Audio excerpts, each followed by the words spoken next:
আওয়ামী লীগের আমলে ইভেন্ট আয়োজনে বেপরোয়া লুট।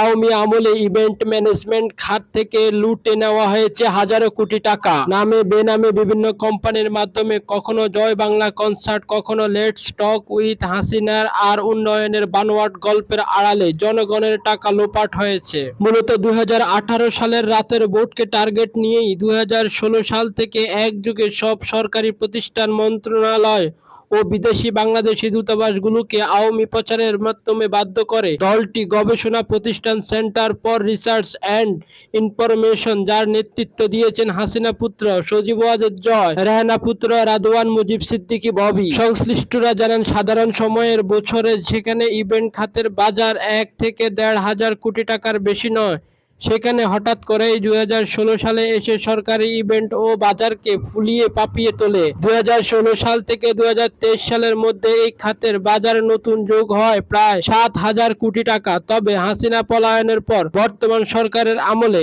ইভেন্ট ম্যানেজমেন্ট বাজার আবার আগের জায়গায় ফিরে এসেছে। কেউ কেউ বলেন, এই খাতে এমন মন্দা চলছে, বিভিন্ন বিজ্ঞাপনী ও সংস্থার প্রতিনিধি ইভেন্ট ম্যানেজমেন্ট কোম্পানি ও সরকারি বেসরকারি খাতের প্রতিনিধিদের সঙ্গে কথা বলে ধারণা পাওয়া গেছে এই খাতে বিগত এক দশকে কমপক্ষে 3 থেকে 4,000 কোটি টাকা লোপাট হয়েছে। হাসিনার আমলে রাষ্ট্রীয় খরচে দেশে বিদেশে অন্তত 4 শতাধিক ইভেন্ট আয়োজন করে বিভিন্ন নামে বেনামের প্রতিষ্ঠান। ডিজিটাল বাংলাদেশ দিবস ও ক্যাম্পেইন, মুজিব বর্ষ, স্বাধীনতার 50 বছর উদযাপন, Joy Bangla concert, Bangabandhu innovation grand, Hasina ও ডটার্স টেলস ক্যাম্পেইন, শতভাগ বিদ্যুতায়ন ও বিদ্যুৎ সপ্তাহ, আওয়ামী লীগের নির্বাচনী ইশতেহার ঘোষণা, পদ্মা সেতু উদ্বোধন, বঙ্গবন্ধু টানেল উদ্বোধন, digital world, digital device innovation expo, BPO summit, robot olympiad.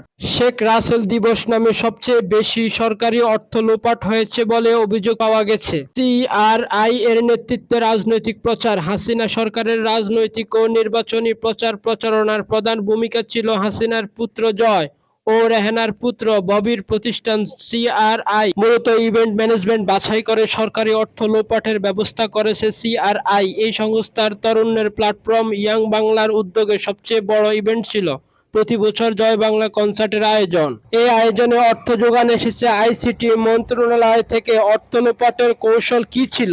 অনুসন্ধানে জানা গেছে, হাসিনার আমলে বড় বড় ইভেন্টগুলোর কোনোটিরই টেন্ডার হয়নি। ছোট কিছু ইভেন্টের টেন্ডার হয়েছে।